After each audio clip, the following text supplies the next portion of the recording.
Hello students, आज हम शुरुआत करने जा रहे हैं गणित में प्रश्नावली 4, जिसका नाम है दो चर वाले रैखिक समीकरण एवं असमीकाएं।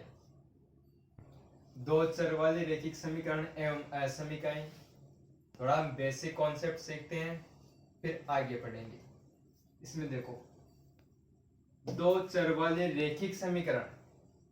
अब पहले तो ये पता होना चाहिए कि रैखिक समीकरण क्या होता है। रैखिक समीकरण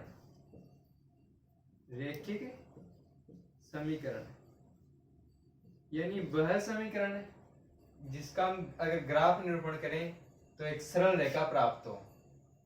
वह समीकरण क्या कहलाता है? रैखिक समीकरण। या बिना ग्राफ के किसी तरह जिसकी घात एक हो, जिसकी घात एक हो, जिसकी घात एक हो, वह समीकरण कौन सा होगा? रैखिक समीकरण।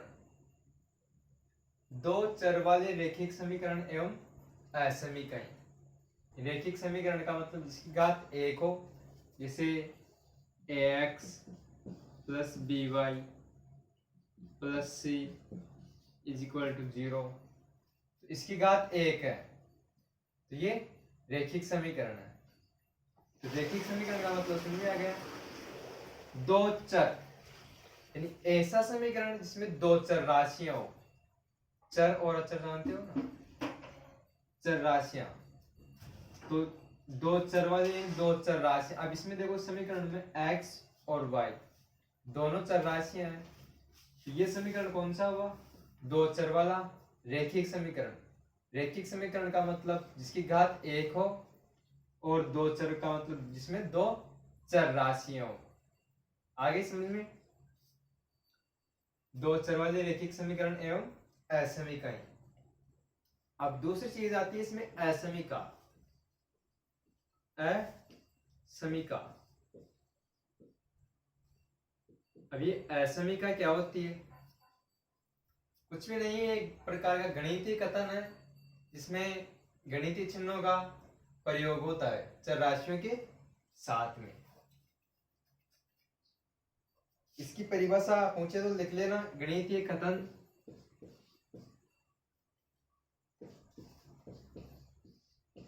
गणितीय कथन जिसमें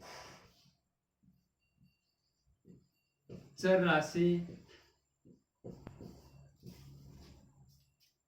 एवं चिन्ह। अब चिन्ह कौन कौन से हैं देखिएगा इधर। Greater than, less than, greater than equal to,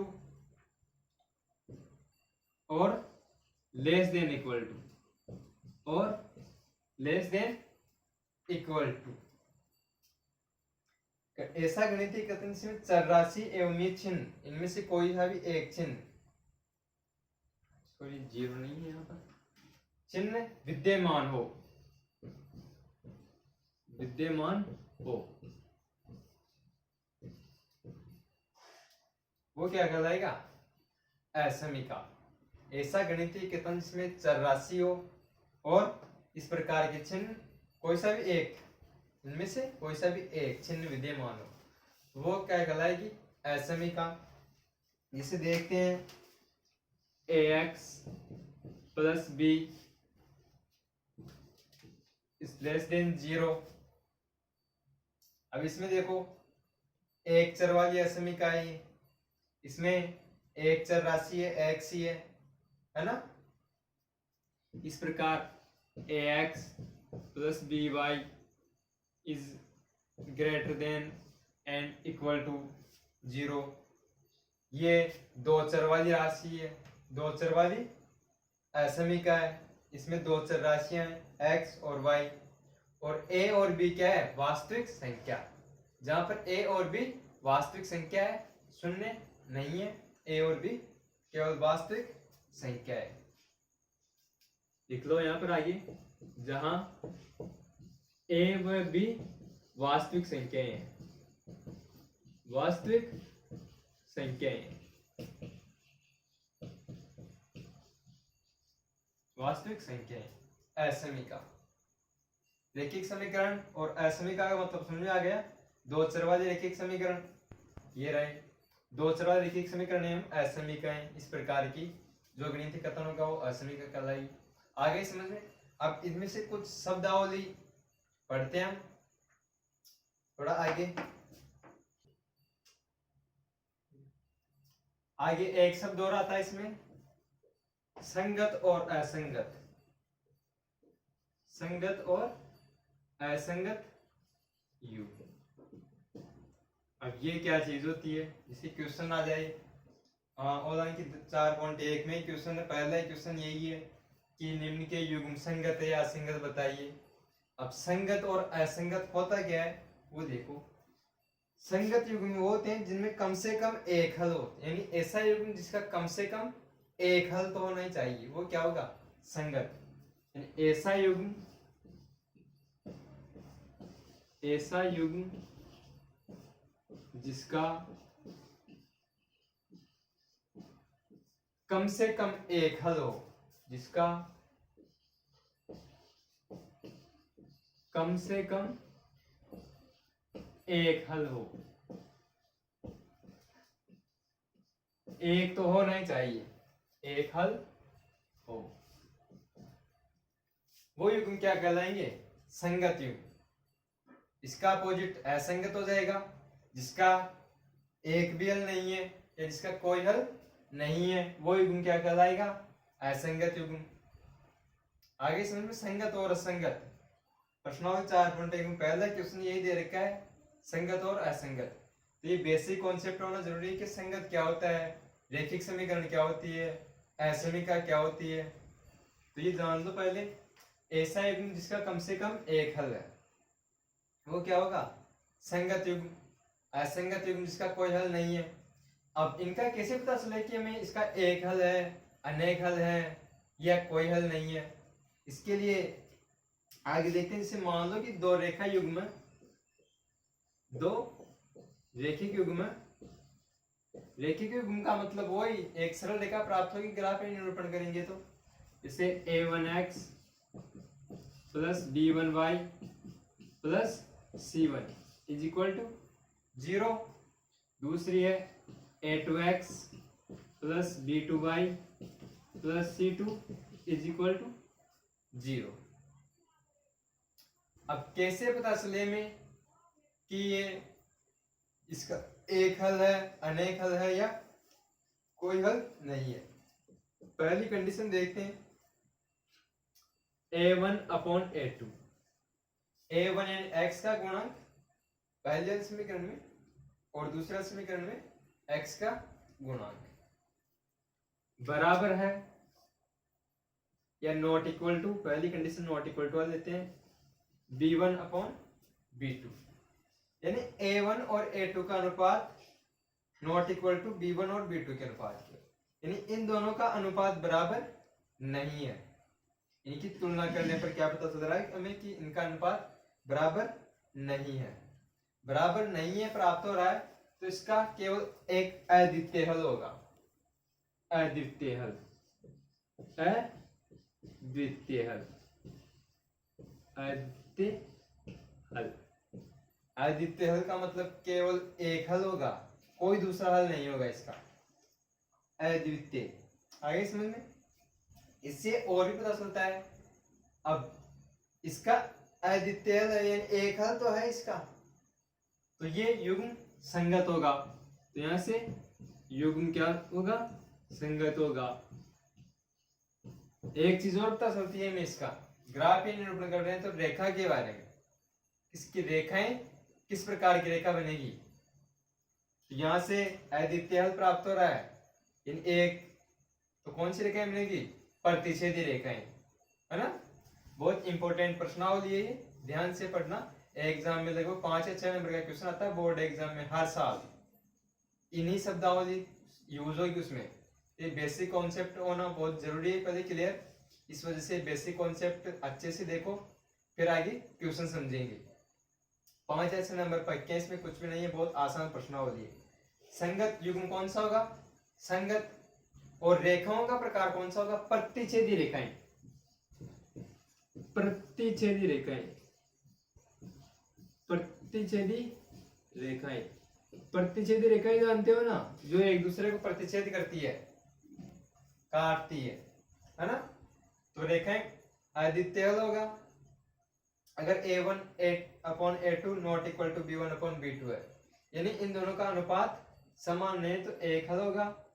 संगत युग्म होंगे और प्रतिच्छेदी रेखाएं होगी। पहली कंडीशन ये है, याद रखना, इनको काम में आएगी।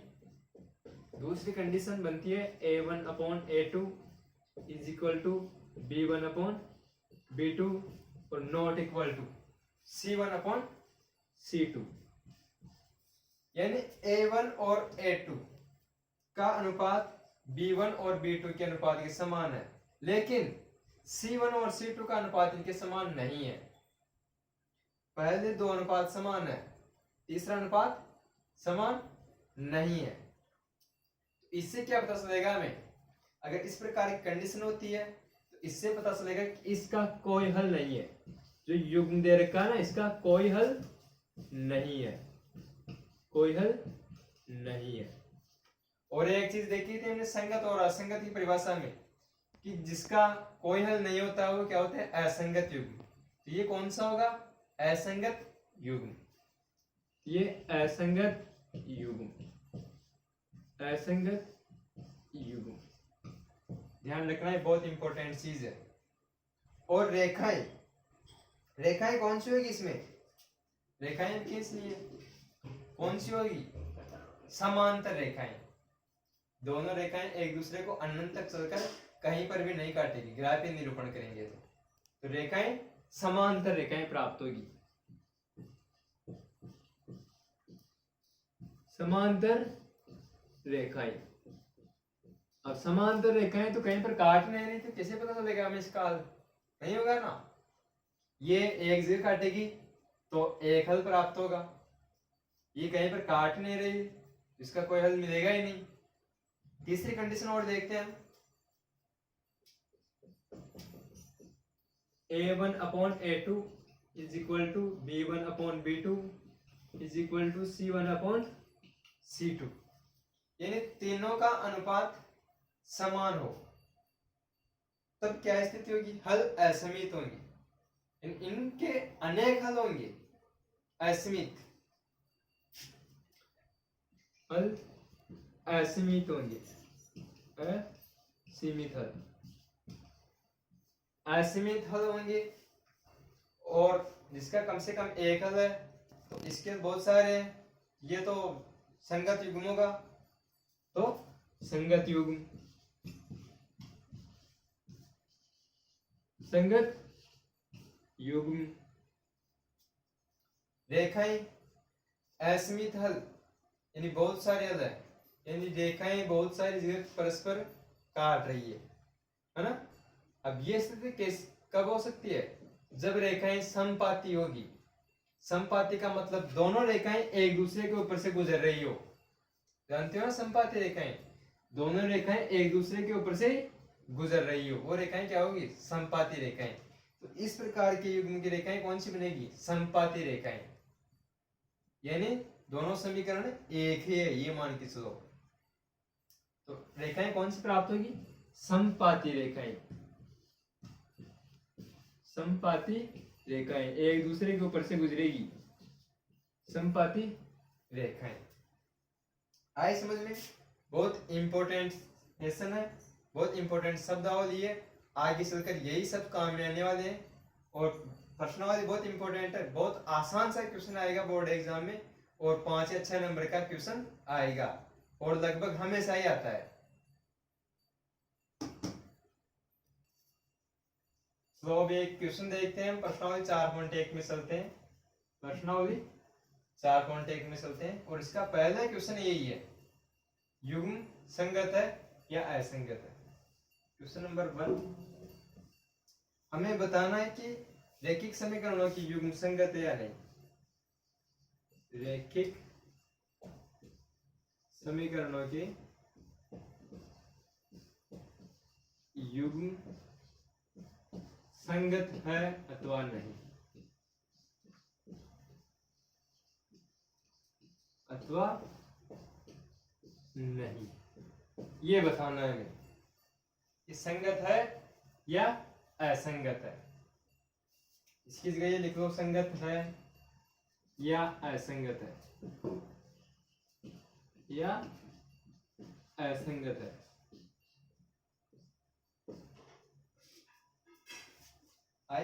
इसका पहला क्वेश्चन लेते हैं। पहला क्वेश्चन है 2x - 3y = 8। दूसरा समीकरण दे रखा है 4x - 6y = 9। इसकी तुलना करके हमें बतानी है अनुपातों से कि युग्म संगत है अथवा असंगत है। एक काम करते हैं, मानक रूप तो वही होता है हमारा, इसको थोड़ा मॉडिफाई करते हैं, थोड़ा अलग रूप में लिखते हैं। इसको क्या लिखेंगे, 2x - 3y, इसको भी इस तरफ लिए नहीं, पक्षांतरण करेंगे तो ये -8 हो जाएगा और ये 0। इसको भी पक्षांतरण करके लिखते हैं तो -6y और -9 बराबर 0। दोनों समीकरण हो गए। अब इन दोनों समीकरणों की तुलना करते हैं, उक्त समीकरणों की या उपयुक्त समीकरणों की तुलना।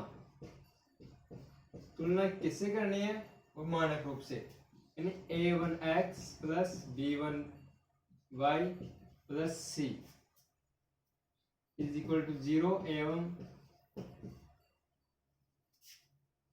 a2x + b2y + c2 = 0 से करने पर, 0 से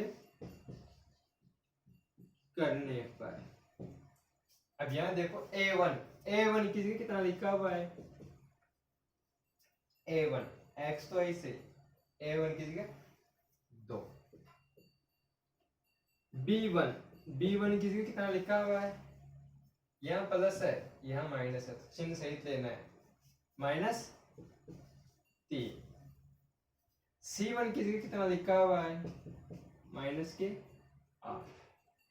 इसी प्रकार a2 लिख लो, a2 की जगह लिखा हुआ है 4। b2 की जगह लिखा हुआ है कितना, -6। और c2 की जगह लिखा हुआ है कितना, -9। लिख लिया। अब हम तुलना करते हैं, अनुपात लिखते हैं इसके। a1/a2 तो कितना हुआ, a1/a2,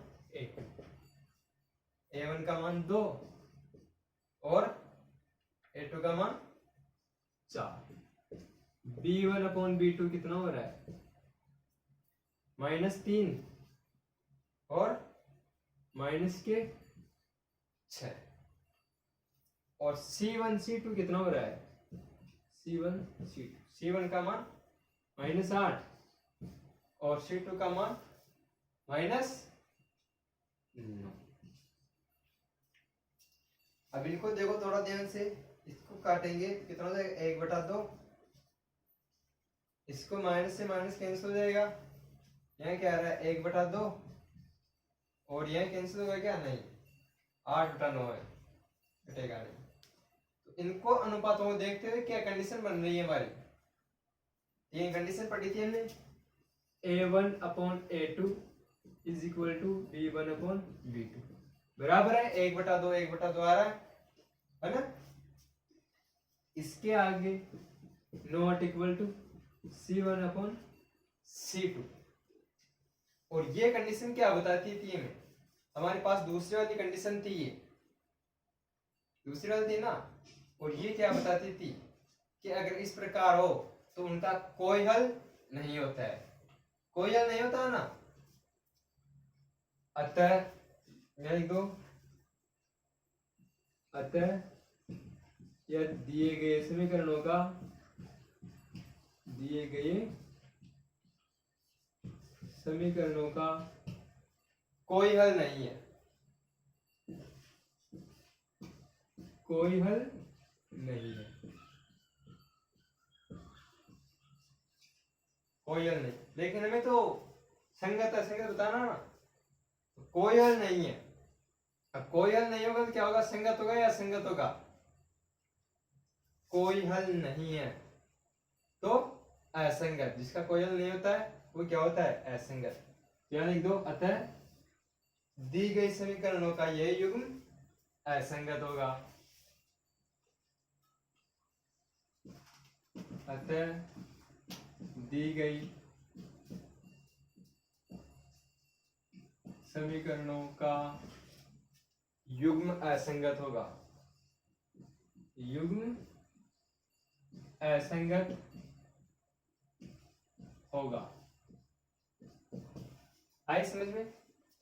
ये 4.1 का पहला क्वेश्चन था। क्वेश्चन नंबर 2, 3, 4, 5, 6, 7 पूरे क्वेश्चन सेम इसी प्रकार करने, वही तीनों स्थितियां चेक करनी है, हमें अनुपात निकालना है और अनुपात के बारे में हमने पढ़ ही लिया। 4.1 का पूरा क्वेश्चन सोल्व हो जाएगा। आई समझ में? कोई परेशानी नहीं है, बहुत इंपॉर्टेंट प्रश्नावली है और ध्यान से पढ़ने की आवश्यकता है। और इस चैनल के बारे में अपने दोस्तों को, अपने क्लासमेट वाले को, सभी को बताएं ताकि वो भी इसका आनंद ले सकें और वो भी घर बैठे पढ़ सकें। चैनल को सब्सक्राइब करें और वीडियो को लाइक एंड शेयर करें। धन्यवाद दोस्तों।